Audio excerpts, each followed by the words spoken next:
Final Fantasy is an iconic JRPG series, from the first Final Fantasy coming out in 1987 to the recent entries of FF7 Remake, FF16 and FF7 Rebirth. This series has been in the hearts of many players with their iconic characters and stories that pull our heartstrings. My first introduction to Final Fantasy was actually through another iconic game series made by Square Enix, Kingdom Hearts. I played the KH series while growing up, so I always knew who characters like Cloud, Tifa, Aerith, Sephiroth and Squall were, and that they belonged to the Final Fantasy universe. But it wasn't until 2020 when I played Final Fantasy VII Remake as my first Final Fantasy. However, in my weird mind, I saw my playthrough as not fully being a blind playthrough due to growing up with these characters. So I went on my search for another FF game to play, and I stumbled upon Final Fantasy XII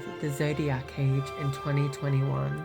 Final Fantasy XII was released in Japan on the PlayStation 2 on the 16th of March 2006, with the US release coming in October of that year, following up with Australia and Europe getting the game in February of 2007. FF12 then got an exclusive re-release in Japan titled Final Fantasy XII International Zodiac Job System. This version would replace the original license board with 12 new ones for each job that was chosen for a character, trial mode, a 100-stage gauntlet, New Game Plus, and speed increase to make grinding easier. Final Fantasy XII The Zodiac Age was released during 2018/2019 for modern consoles and PC. This was the Japanese exclusive release of the game with a fresh coat of remastered paint for everyone around the world to finally play. However, Final Fantasy XII is a title that doesn't really get talked about loads. FF6, 7, 9 and 10 are normally the favourites, and titles like FF8, 13 and 15 are normally the ones dragged to filth. But I love FF8 and 13, so we can fight about it in the pits of hell if you like. So, I'm going to talk about the good and the bad and my opinions on FF12 and why I think it's an underrated Final Fantasy title. The Final Fantasy games have different combat and leveling systems for their respective titles. FF13 has the Paradigm system, FF8 has the Junction system, and FF10 has the Sphere Grid. Final Fantasy XII has the Gambit system, so when you're in the open world and target an enemy, a blue line will show you your target. A red line is who the enemy is targeting. Gambits are a set of commands to give your chosen character to do certain actions while in battle or during your adventures in the many areas of the game. For example, Ash was my knight/white mage of the group, so I set out my gambits so she could primarily heal, give buffs to herself and her allies, and pack quite a punch in combat if she needed to get more heavily involved. There are a lot of combos of jobs you can do in FF12 depending on how you want certain characters to play. Penelo, for example, is quite gifted with magic, so you can easily do a white and black mage combo or a black and red mage combo. It all depends on your playstyle. There are some overpowered combos and jobs which work better for certain characters. It can get overwhelming, so don't be afraid to investigate guides and tips for your journey. But the job combos is really a huge part of customizing your Pacific team in FF12. It's definitely one of the huge key factors to why I love this game. Final Fantasy XII can be a very grindy game. I don't mind grinding in RPGs or JRPGs, it really depends on how much I need to grind. However, on this playthrough for this video, I found that upgrading my weapons and armor as often as I could be more valuable than grinding levels. Whenever you're in a big city or a major area, please make sure you find stores so you can change your equipment. This makes those tougher boss fights and harder dungeons so much more easier to tackle. Also, other than your standard DPS and magic jobs, I do recommend one of your party members does have this steal command, since stealing items in FF12 and selling them will give you a lot of gil, as well as the ability to get exclusive items from the bazaar. The different cities, dungeons, and many other areas in the game is another huge part of why I love this game. FF12's world takes place in Ivalice, the same world as Final Fantasy Tactics, which I'm very excited to play the remaster when it comes out in September. So cool. Final Fantasy XII has many areas. There are actually too many to count, so I'm going to go through a handful of the ones I love, starting off with the city of Rabanastre, which is the first main city you will start in. I always found myself coming back due to the city connecting to other places and areas in the game. The Tomb of Wraithwell is one of the first huge dungeons you will enter. Just from how big it is and the architecture, make it a standout dungeon in the early game, especially once you've gotten all your party members. Erut Village, please ignore the pronunciation, no one actually says the name in the game, is the home place of the Viera, where one of your party members originate from, Fran. I'm just a huge sucker for a deep village in an enchanting forest, and I love the music in the village. Still Shrine of Miriam is definitely a magical dungeon too. For me, I love the aesthetic, the enemies and the bosses you fight here, and the entrance of the dungeon. It just looks like something out of a fairy tale. The Pharos of Ridorana, I really enjoyed the whole island, the boss at the start of the tower and inside the tower too. This is probably one of my favourite areas of the game. I love it so much. I can also see where FF13 took their inspiration from a tower as well. Final Fantasy XII is also not super linear. It will tell you where to go, but not fully how to get there, so you're going to have to explore. Through exploring, you will find your next story destination or a secret area you may have not known about. Just make sure whatever area you're in, you're having a good look around, since there may be hidden items, chests, and you may have missed one or two things in that area you need to do to progress to the next area. Final Fantasy XII's story, in my opinion, delves more into deep political problems that take place in its game. A lot of other Final Fantasies can revolve around saving the world, protecting the kingdom. FF12 does have your stereotypical help the princess reclaim her throne, but there are so many other political points of view, stopping a whole war in an evil empire, and if revenge is the answer.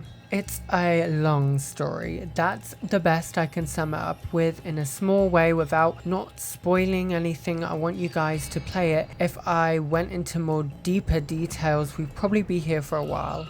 So, our party consists of 6 iconic characters. Vaan, a boy who dreams of becoming a sky pirate. Penelo, Vaan's childhood friend and fellow orphan. Balthier, the sky pirate. Fran the Viera. Ashe, Princess of Dalmasca, and Basch, the famed disgraced knight.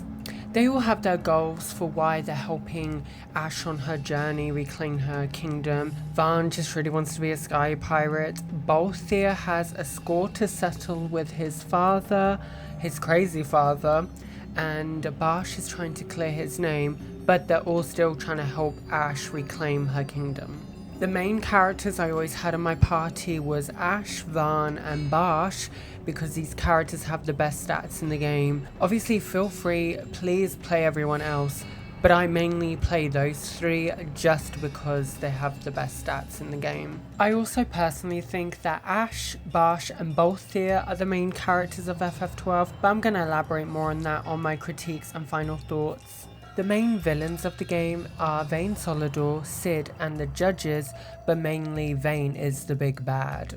I personally think Vayne is a great villain. He is one of the most underrated villains in Final Fantasy. I feel like he's such a standout in the game, but he doesn't get talked about loads, and I feel like that's such a missed opportunity. He is a really interesting villain. The main judge in the game is Gabranth, who is Basch's twin brother, but the judges are the law of the Arcadian Empire, and they all have their different reasons and responses to why they're helping Vayne with his goals. but I really enjoyed all of their presence in the game and their boss fights. And also, if you get to stage 100 in the trial mode, you can fight all of them, which I know is a very, very tough fight. And Sid, who is the chief scientist at Draculaur Laboratories, Sid is mainly misleading the party from their goals and their progression in pursuit of his own selfish desires. During the main party's journey, they will have at least 3 guest party members join them in certain sections of the game. Lars, Vossler and Redis, with probably Lars being my favourite out of the 3, and he's quite an important character. He is the younger brother of Vayne Solidor. Lars just wants ultimate peace for the realm, and that's why he joins the party to help them do so. So he was my favourite, but I still appreciate the other 2.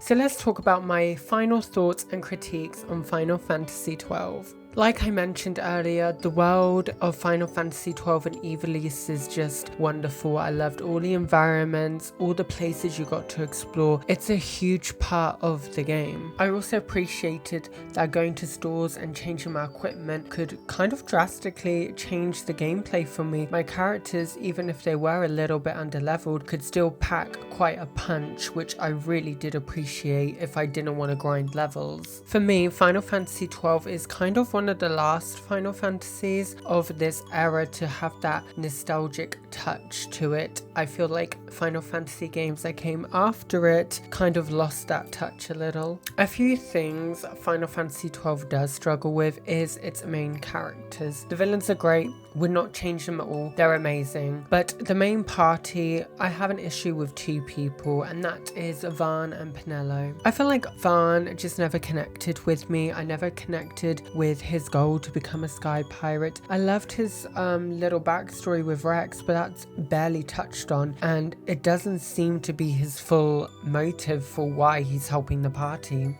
And Penelo, she is just there. I am sorry, Penelo fans, I don't like Penelo. She's just there. She's there to be like, hey, I exist, and I'm friends with Vaan. So like when Square Enix made this, where they just like, Vaan, he's an orphan, something horrible happened to his brother, let's just give him a friend Penelo. And then that's what Penelo is. Like, she's just there.